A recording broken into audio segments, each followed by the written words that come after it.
What's up, everybody? Welcome to another edition of Let's Take 5. I'm Eric Martindale. I'm Austin Luger. And we are covering Akira Kurosawa during this this segment here in this Top 5. Previously, we covered Robert De Niro and Billy Wilder, so you can check that out. But Let's Take 5 is basically where we take one of the greats of cinema and then we look at 5 of their films and kind of piece together why they were legendary, and then in the end we do sort of a wrap-up episode. So the previous episodes we saw or have done for Kurosawa were Rashomon, Ikiru, and then the legendary Seven Samurai, and now we are on High and Low.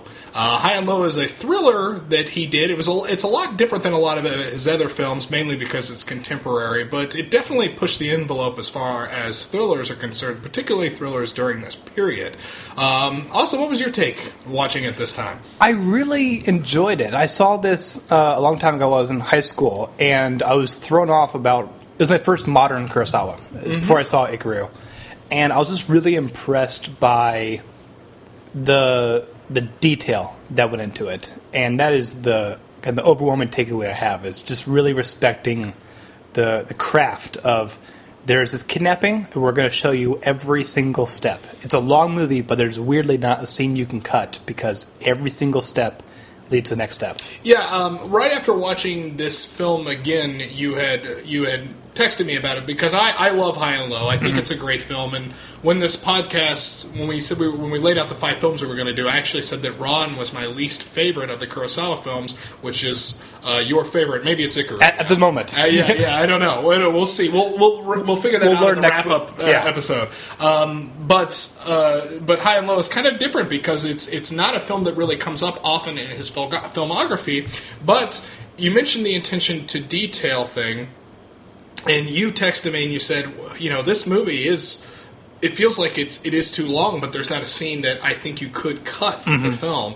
Yeah, and I wonder if a lot of that maybe came from the pressures of doing something differently, or doing something different. I mean, he'd done Stray Dog, he'd done Ikiru, but going into this type of thriller genre without the, stepping away from the bonds of what he knows, because everyone knows that Kurosawa can make a great samurai film, and he's going to be associated with that forever. I wonder if that attention to detail of making sure he got every piece of it right came from the pressure of doing something that he may not know.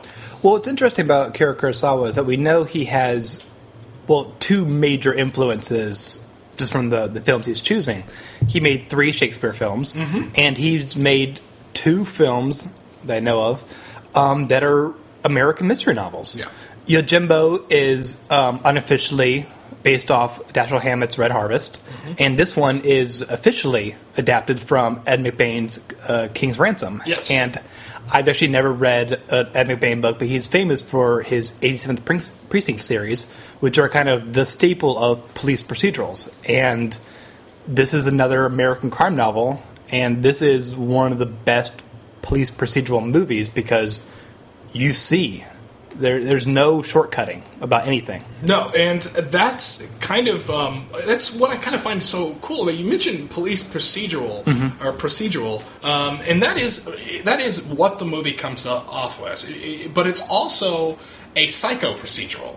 And what I mean by that is what I marvel the most about this film, and then in broad strokes, getting away from talking about too much about the detail of the film because we could be here for hours if we try to break this down like we did for Rashomon, for example. Yeah, we can't do just that. Just because there's so many interweaving parts. How about you give a brief summary of what happens to this? Yeah, basically, the shoe, a guy who makes shoes, who is a big shot, who's purchased, he's basically leveraged his house against the loan to take control over this business that he's worked at for a long time. So it's just shoe company. And in the process of doing this, someone abducts his manservant's child. And then he has to pay the ransom of the money he just leveraged his home against. So it's him weighing losing his business and losing his livelihood. He is the richest man in town. He lives on the hill. And versus saving this child's life. And from there, it kind of branches off and explodes into different things. But we were talking about... That's it in broad strokes. Yeah, that's it. But we're talking about the procedural thing, and I said psycho-procedural because it is a cop procedural, but it's also... you do see the film does show you who the culprit is relatively early into the film, or it's about halfway through. You think it even is that late? You get a sense for it because when they're searching for him, it's that awesome shot of the lake, and then you just see a silhouette walking across the lake, and you've previously seen the cops walk by this lake and the same talking about Kurosawa framing a shot, walking by saying he's got to be around here somewhere, and then you just see that silhouette on the lake, and you're like reflection, and you're like, that's him. You know immediately that's him. But he's also a very smart criminal. We see his plan come together, and that's what I think part of it really made me appreciate it, because I know that's something you appreciate, is when characters are good at their jobs. All these police officers are good at their jobs. He's an incredible shoe man. Right. And the culprit here is also pretty brilliant as well. Right. Well, I think what really intrigued me about the criminal is the mistake that was made at the beginning. He didn't mean to take the chauffeur's child. He meant to take the rich man's child. And when they think it's the rich man's child, he's on the phone. He's ready to do whatever it takes. Give the money up. Do what I have to do. And then when we realize it's not my kid because they wearing different cowboy outfits, that's when then it becomes more of a dilemma of like, it's not my kid. I know he works for me, but why don't you ransom another millionaire? Do this kind of thing. Why do I have the responsibility of this? I thought that was brilliant. I thought that was one of the best things Kurosawa could have done with this plot. It immediately spiced it up, because he gets a phone call and it says, "I've kidnapped your kid. Pay this ransom." Fine. His kid walks in the door. Now me as an audience member, I'm going, okay, what the hell's going on here? Yeah, it's a prank. It's a prank. It's got to be. And which is the same thing Mifune is doing, and the Mifune character. And then, it's the kid he was playing with. And it's so brilliant because even if you know going in this is a thriller, this is a kidnapping thriller, there's so much attention to detail about the way he conducts business. There's a long scene at the beginning where he is talking with the other people about just the nature of what they do in the shoe company. And I thought it was very interesting that it was women's shoes. And you have 4 or 5 men around a table discussing the nature of women's shoes. Okay, so we talk about Kurosawa being criticized for not being interested in women. I think High and Low is actually the example everyone's looking for, but they don't bring up because it's not as popular as the other films. Holy shit, there's like one woman in this movie. Yeah. Literally, like one that I can think of, other than that has a line. Well, two. There's two. There's the wife, there's the drug addict. The drug addict. Yeah. That's what I'm thinking of. But there's like 60 men that have lines. And I saw the opening scene as a bit of a criticism of like, why are these 5 men deciding the nature of women's shoes? Why are they deciding what is comfortable? And like, one of them says, he's like the oldest guy in the room, isn't this out of fashion? I was thinking, what the fuck do you know? Like, of course, men can be into women's fashion. No, of course. And this is their job and whatnot. But it's like, you should have, I don't know, someone in the room who actually wears these shoes, that perhaps. Actually, no, definitely. It's definitely got that air of social commentary, maybe. I don't know if it meant to have it then. Yeah. In fact, it probably didn't. But it does have it now. Yeah. And it was interesting to have that scene. Then you have now, this quiet corporate takeover. These guys want Mifune to join them. And then that is subverted because he's going to do this and this. Like, this all works out as like, oh, I can just watch this business dynamic play. You don't have, like, you see the kids playing and whatnot, but they're not, like, ominous shots. Yeah. It's just you get the phone call. It's actually a great use of foreshadowing. Absolutely. Because you get the phone call and this happened. The movie shifts forever. Yeah. And it's so brilliantly done. Yeah, because that setup and that exposition is done brilliantly. And I think I mentioned it before, and if I haven't, I certainly will now. I definitely mentioned it in the Seven Samurai podcast. But I think that Kurosawa is probably the greatest craftsman, or was the greatest craftsman of exposition. I don't think it was ever handled as well as it was with him. And High and Low is a great example of that because it doesn't even use the context of what the film will actually be to tell you about who our main character is going to be and the characters around him are. Like, for instance, you think this is going to be some sort of it's a corporate espionage. Corporate thing. Yeah, corporate espionage, and it ends up being a kidnapping thriller. But by the time you get to that point, it's not like it's boring. It's been incredible. Yeah. And by the time you get to that point, you know everything you need to know. And it's so good because you get to learn who the character is in a really amount of with breathing room. Mm-hmm. You see him fight for the more durable shoe that will last longer. It's not cheap material. But also you see him as super ambitious and will manipulate people to kind of get what he wants. So when it comes, but he has a moral backbone as well. Exactly. It's odd. So you see that. So when you get to the conflict of what is he going to do? Is he going to lose this, the sake of being the head of the company, another thing he's worked for all these years, with his child? Because he's put up the ransom money. They hope to get it back. Yeah, and if you've never seen the movie, you're probably sitting out there in podcast land thinking that. Okay, obviously, pay the $30 million in ransom to save the kid's life. But what you don't understand is you don't have the context of those opening moments where you understand we're talking about lifelong ambitions. We're talking about the sake of his children, his wife, and everything that he's worked for, and then losing it all. And I'm not saying that makes the answer... I'm not saying that doesn't make that the right answer. Absolutely. The right answer is still to give the money, but I mean, you actually have a sense, you have a scope of the actual dilemma the Mifune character goes through here, rather than just if it just kicked off with the plot, like Phone Booth or something like that. What I appreciated a lot was the fact that, they're giving up this money, they're hoping to catch the guy. This isn't the end of the story. They all have plans to catch this guy. I said their ambitions are to get the child back, then to catch him. Which brings in the police department as characters. Exactly. Mm-hmm. And what I think is amazing is that there's never a cop who gives, false security to him, don't worry, we're going to get the money back. Everyone silently knows this is a gamble. Yeah. You're putting this money in a bag. You're going to throw this bag out of a train. We're going to hope to get it back, but even if we catch him a handful of days later, he might have already spent it all. And that's it. I'm glad you mentioned the train, because I want to talk about the ambition of Akira Kurosawa in general. Because, you look at certain things now. If you're watching Die Another Day, this is probably going to look a little mundane. But you have... It's definitely going to be a better movie. But there are no invisible cars in this film. But... there are you mentioned the shots on the train. They're literally shots on a moving train where they have to throw money out the window, and those shots have to be grabbed in real time as the person we're watching the camera from the window watch the money go to, and Mifune's running back and forth because he's answering a call on the train. The cops are on the train with him. There's so much confusion, and it's so exciting to just watch because the cops don't know what Mifune's heard on the phone. They're just seeing him react. Right. And the camera is handy cam going back and forth on the train. Again, this is a movie made in 1963. It's ambitious. It's really ambitious. And I always enjoy Kurosawa's use of perspective because...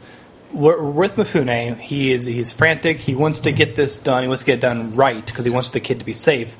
And because they're thinking the kidnapper's on the train, and he's not. And he's not. The phone rings, and he has a call on the train. And he answers it, says, "Throw the money out the window." But before you do that, you're going to see the kid at this point. In 2 minutes, you'll see that. I thought that was so cool. It's amazing. So once we get to that moment where we're going to see the person with the kid, they only do it from the train. There's no close-up of that. So I felt myself leaning forward going, who is that? Yes. Who is that there? And you can't because the train's moving really fast. They're wearing a hat and shades. Yeah. What's going on? It was brilliant. And it makes it feel kind of voyeuristic in that regard. Not unlike Rear Window kind of does, Sure.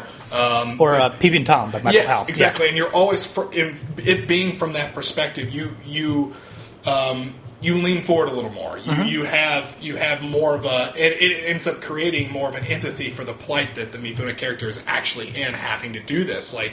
This is insane. And literally, he is stuffing his livelihood out a window that's 2.5 inches wide. It's insane. And hoping it works. And hoping it works. And what's then really interesting about the film is that after that happens, Mifune kind of steps away. He is so clearly the main character of the first half of the film, and then it is the police department. Yep. You're going to get them all, and you have the whole department working on this. You have everyone I loved those big meetings that they had when it was so many characters in the room and they're all kind of reporting back to the big boss, like what they've learned so far. They've all done an excellent job. Oh, it was hysterical. I watched this film with your brother, who also works on Constant Diversion, and we just kind of laughed, not at the film, but just in awe of them, because like they come back and go, "Oh yeah, we've perfectly traced it back to this, this, and this, and this, and that's all we've done." And Ray was like, "That was great." You did a lot. I'm like, guys, I think you solved the case. I think that's too a cultural thing. Mm-hmm. I work with it's one of my jobs. I work with a guy. Well, my only job now. I work with a guy who spent a lot of time working in Japan, and he said when he came back, it's really interesting how. Like, for instance, let's say there's a light that flickers in the room, right? And you're working in a corporate office, and that light's flickered for, like, the past day. And you call in the IT or the maintenance guy, and you say, it would be the IT guy, the maintenance guy, hey, we need a new light. They're like, okay, we'll get to it. They have priorities, right? Whereas in Japan, so it's like 3 months later, and that light is still flickering, and now you're making your fourth email, your fifth phone call before finally it's fixed. Whereas in Japan, he said, the light's flickering, they fix it because the light's flickering. Yeah. Seeing this made me think of what he said. Right. Which makes this the opposite of Ikiru. Mm-hmm. Where Ikiru showed that's a great point. The banality of bureaucracy and how nothing is effective. Mm-hmm. This is the most effective group I've ever seen in a cop movie. Yeah, and this was when I was watching the film too. I was watching in the room with my girlfriend who looked up during this scene and said, "Is there a woman in this film?" So, like, I was thinking about it. Yeah. It's literally a room of 200 men. Yeah, they're all working on this. And case. It's a Kurosawa film, so there's not a frame not in view because it is perfectly framed because he's a master. It was ridiculous watching those opening scenes that are still in the apartment, and people are nervous and worried about things. It was so beautiful to watch the chauffeur, who rarely speaks in the film. He just has the saddest face in the world. He kind of stands still while people kind of walk around him, and they always kind of walk perfectly, and now they're perfectly in another shot. Like, it's another perfect frame of 8 people. Well, I'm going to bring up... definitely one more later. Two more Kurosawa shots later that I think acts at that point that you made initially, because I know you've always been the one to say that no one can frame a shot like Akira Kurosawa, and that's true. Which I'm being repetitive of last week. Well, and it's going to be more next week because I think the greatest example of that's Ron. Mm-hmm. The shots framed in Ron are unbelievable, and I understand that that's cheating a little bit when you're filming 1,000 people at once. It's going to look awe-inspiring anyway, but at the same time, holy shit, it didn't matter what he was doing; it still worked. Springboarding kind of off that, my favorite kind of like, I'll save the other one for later, but one of my favorite one was when, so they go to the house. The cops now were in the middle of this police procedural. The cops go to the house. They knock on the door. They want to speak to the manservant whose son was lost, because they want to speak to the boy that was actually kidnapped to figure out like where he was and what he might remember. And when they show up there, he's already out driving the boy around because the guy feels guilty about the money that Mifune characters spent on him. And the one guy judges him for it, and the other guy says, "Hey, man, you get it. I understand." And then in the background, they turn around, they just see, I hate saying this, I'm going to keep doing it, the Mifune character just mowing the grass. Yeah. I thought that was so amazing. Yeah. They just watch him for a little bit, just mow the grass, because... What else can he do now? He has like no money. And no ambition. Yeah. Because he can't afford to have any. Yeah. It's to watch the police just work step by step, and I don't watch Law and Order, but I remember when I was a kid, I saw like one of the early episodes of CSI. I was like, damn, they're good at their job. Of course, now looking back, those were nonsense cases, but it was just like, man, it's great to see that, and the film it really does rank up with like Silence of the Lambs. It's the same thing where it's like you're going to see this happen, all happening so quickly. It's amazing. Yeah, and he really paved the way with High and Low. Mm-hmm. And I know he did with a lot of his other films, but it just seemed like everything he put his hands on, it was almost as if he could not help creating great works. I mean, Right. like I've said, I mean, High and Low is a film that certain people, I think, like if that was the one film that they did, people would remember them forever. Yeah. Maybe not because he's a foreign director, but certainly if it had the impact in the States, maybe, Sure. or if it wasn't someone from the States. And this movie struggled to get into this 5. Yeah. And it probably wouldn't be in your top 5, Chris. It would not be in my top 5, Yeah. but I like it a lot. Yeah. What was your favorite thing about this film? Watching it again, I enjoyed the attention to detail, which I brought up a couple times, but think about it right now, I really enjoyed how they handled the criminal, because at first I was worried, like, are you cheating a bit because we kind of shift protagonists to the police department, or is it fair for the audience to know more than the characters? Mm-hmm. But it was really effective to me because you got to see him also work in the same meticulous way, but it was to Kurosawa's confident credit now. He's been a filmmaker now for a couple decades now. Mm-hmm. It's almost all visual. The criminal doesn't talk that much. Yeah. And it's rather brilliant that you learn so much about him, and you actually feel a rather sinister tone based on the close-ups, the shadows, the way he's just not interacting the same way in a crowd because he's in that university setting. It's eerie. And I bring that shot, that reflection in the lake, as you just watch a reflection walk by. Because you're seeing the reflection walk by, Kurosawa knew that you would know that's the guy. Yeah. He knew that, and he had the confidence to just make that, and it is so obvious that that's the guy. We mentioned Shakespeare earlier, and I wanted to say this. This, I think, is more Shakespearean than many of his Shakespearean How so? films. Because you have the opening with all the chief characters in the room talking about who they are and what they are. Like, the Act 1 is so typical Shakespeare, right? And it's a juggernaut of the shoe company that's climbed so high, and it's the ill-gotten riffraff that brings him down to his level by throwing him off. And I saw an article, or I saw it mentioned when I was researching the film. The Washington Post said that High and Low is Macbeth without the Lady Macbeth in a lot of regards, because of the way his company men, like, it's like you could say his banquo betrays him, or like, I mean, it's introverted, but I mean that not you see introverted, but I mean the story power struggles from internal and external, exactly, and people that would be gods playing gods on top of this mansion that overlooks the town. I really respond to that. I think that is accurate. I feel like you get more enjoyment out of Throne of Blood for knowing that it's a Macbeth adaptation, whereas I don't feel like you need to know that Ron's Lear. No. But I feel like you could watch High and Low, and if someone wasn't in the know, you could say, yeah, this was adapted from Love Slavers Lost. Well, not that one. No, well, of course not, but I'm saying that, like, it plays Shakespearean as well. It feels theatrical, and what I think is interesting in commentary, because there's so much discussion of power and shifting power and wanting power. What I'm always amazed by in bank robbery films and kidnapping films is once you've succeeded, now what do you do?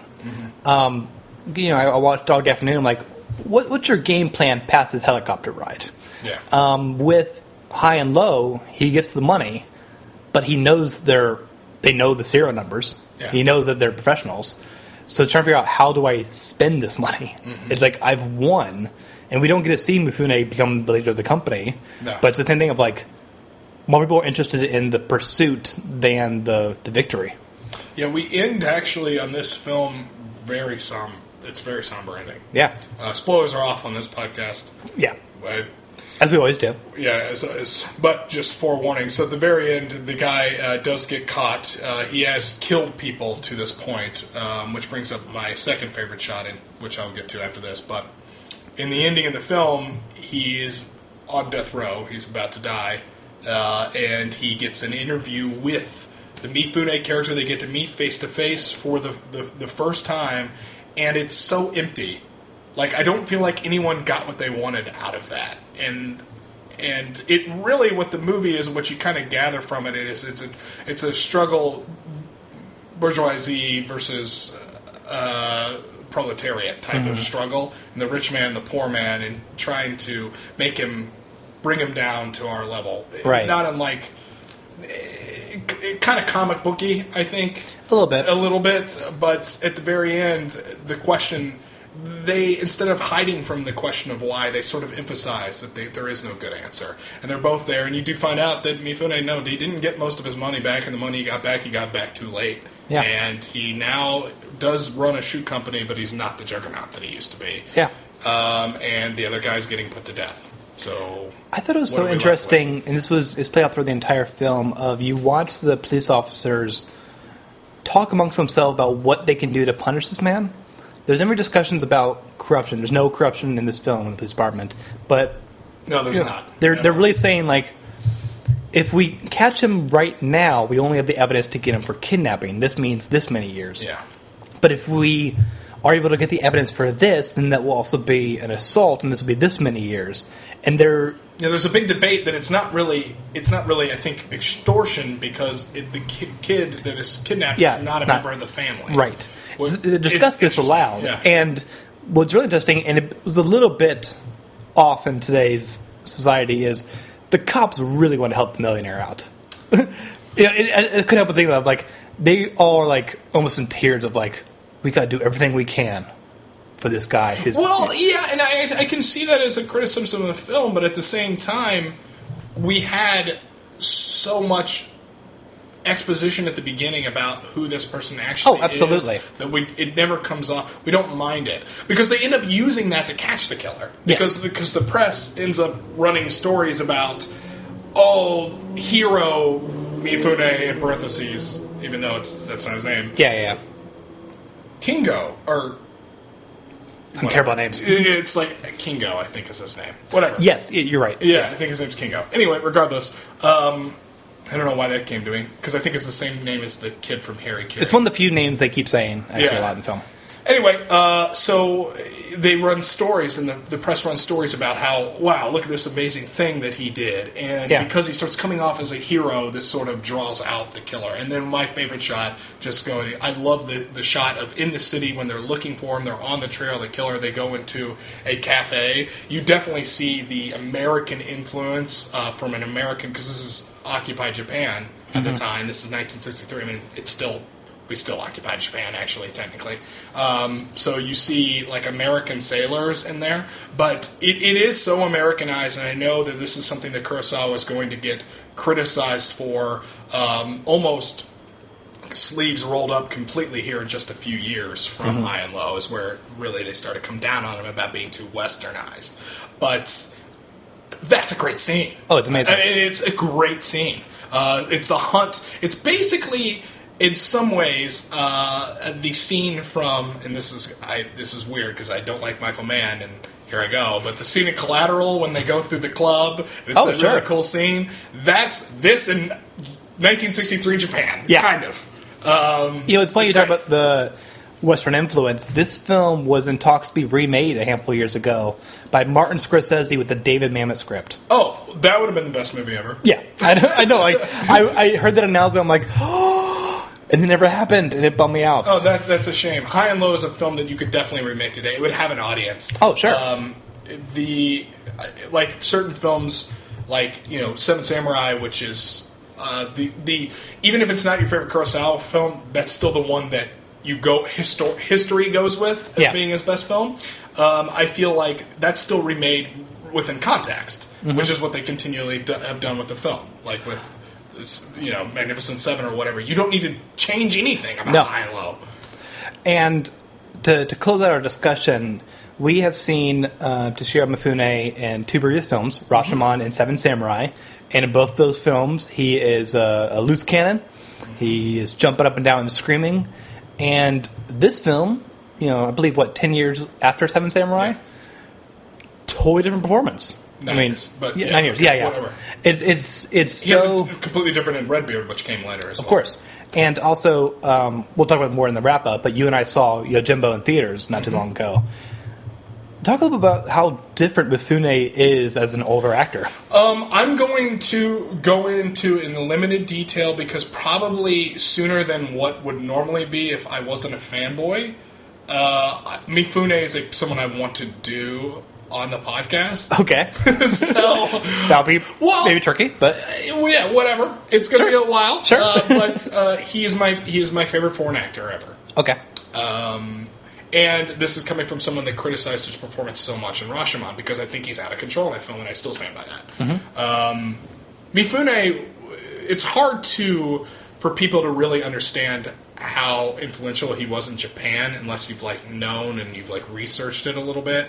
Mifune was their Lee Strasberg. I know Strasberg didn't act, but I mean he did a little bit, but he was more of a coach. Mifune ran an acting school in Japan that people subscribed to that actually fell apart during Redbeard because he had to take so much time off during Redbeard, which eventually led to the falling out between him and Kurosawa because he wasn't having any money coming in from the acting school and he wasn't getting any other jobs because he had a huge beard on his face, which was a very unpopular look at the time in Japan, which ended their friendship, which is really sad. Oh, I didn't know that. Yes, that's why they didn't work together after Redbeard. That's a bummer. Yeah, I know. It's a huge bummer. Now, they both met at a mutual friend's funeral, as the legend goes, in the early 90s. It was the first time they saw each other in a long time, and apparently Mifune was the one. This was after Kurosawa had attempted suicide and had gone through his own. I know he had problems, but he had his own personal struggles as well, which I think led to what he would end up making as far as his final movies are concerned. But Mifune came up to him at the funeral, and as the bystander, I can't remember who it was, but it was quoted as saying, Mifune did come up to Kurosawa. They both knew they were there. They came up to each other, and they just looked at each other, and they just started bawling their eyes out, and they hugged each other. Oh, my God. Yeah, and they had not had a relationship since '68, and then Mifune's last interview that he ever gave, he said he did, you can read it in the Seventh Samurai. I believe it's the Samurai Criterion Collection. It comes in the essay. Mifune said that for whatever happened between me and Akira Kurosawa, I can say that I look back at my career now, and the only things that I can look back on and be proud of are the things that I did with him. Which is actually saying something, because that doesn't acknowledge in a few great films, including Samurai Rebellion, which is fantastic. But he did have that to say about him. So they always kept the respect, lost the friendship, but at the very end they both mutually apologized, but by then it was almost too late at that point. That reminds me of Bill Murray and Harold Ramis. Mm-hmm. Yeah. Very, very similar to that. Yeah. Same type of circumstances, based on what I know about that as well. Mm-hmm. But, wrapping up, I just say that Mifune, you really start to get a sense that this is sort of him having come into his own, and you're like, man, this guy's a great actor, and he's the Paul Newman of Japan. Right. And you get it. He's extraordinarily handsome. He's a brilliant actor. He's subtle. The characterization is there without being a caricature. And that starts in Seven Samurai, because that's the first time he starts to hone it in. And even in films like Hidden Fortress, which I don't think is a very good movie, he's still able to play the boisterous tough guy samurai, and it just works very well. Yeah. And I know it's not popular to think that Hidden Fortress is not a good movie, but... I'm with you. Yeah, Kurosawa made one mistake and one not-so-good movie, which we'll talk about in the wrap-up. Right. So remind me to bring that up. Don't point to me, point to the audience. I'm pointing at you. Remind me to bring that up. All right. I think it's time to wrap it up now. Thank you all for listening. You can email us at letstake5@theartimmortal.com, or if you want to have your comments seen by everybody, we recommend that you leave a comment at theartimmortal.com, where there is a thread for every single episode that we do. We'd love to hear your thoughts on these movies and anything else we have discussed. You can follow us on Twitter. We are sharing the Twitter account with the other podcast at The Art Immortal, which is The Immortals. The Twitter account is The Immortals Pod. The podcast is The Immortals. The website is The Art Immortal. Great, we all covered. And this week on The Immortals, as always, we discuss, we review one of the 1001 movies, albums, food, songs, children's books, and TV shows must see before you die. And we reviewed our second Best Picture winner, which is Chariots of Fire. We were almost in line with the Olympics. We're so close. So you can hear that discussion on iTunes or at the website. And how else can we see you, Eric? You can look up my YouTube channel. It's Constant Diversion. I critique video games on the channel. We're working on an Uncharted 4 review. I know we're months late at this point. By the time you hear this, it may be out. I hope it is. And also, just as a side note, you guys have been coming out in force here in the past month or so as far as our downloads are concerned, and we definitely really appreciate the time you take to listen to us wherever you may be, at home, your commutes, whatever. It's an actual pleasure to know that we're actually speaking to somebody. Yes. Through the mic, so. Thank you, everybody, and we will catch you next week when we are going to review our final film in the Akira Kurosawa 5, which is the 3-hour epic Ron. And if you're in Chicago, you can catch it at the Gene Siskel. They are reprising their 4K restoration for just 3 days. If you go to the Saturday screening, you might see two guys there. We're definitely going to be there. Yeah. I know that I'm a nerd, but that is something that I am really excited about. It's going to be amazing. If not, it is also available on DVD and Blu-ray. And High and Low, you can watch on Hulu Plus because it's on Criterion. Yeah, and Criterion sale is ended at this point, but hopefully you bought High Nope. and Low. It's still going on? Yep. Okay. Buy it! $20. $20. All right, well, that wraps us up. Thanks, everybody. Yeah, thanks. Goodbye. Bye-bye!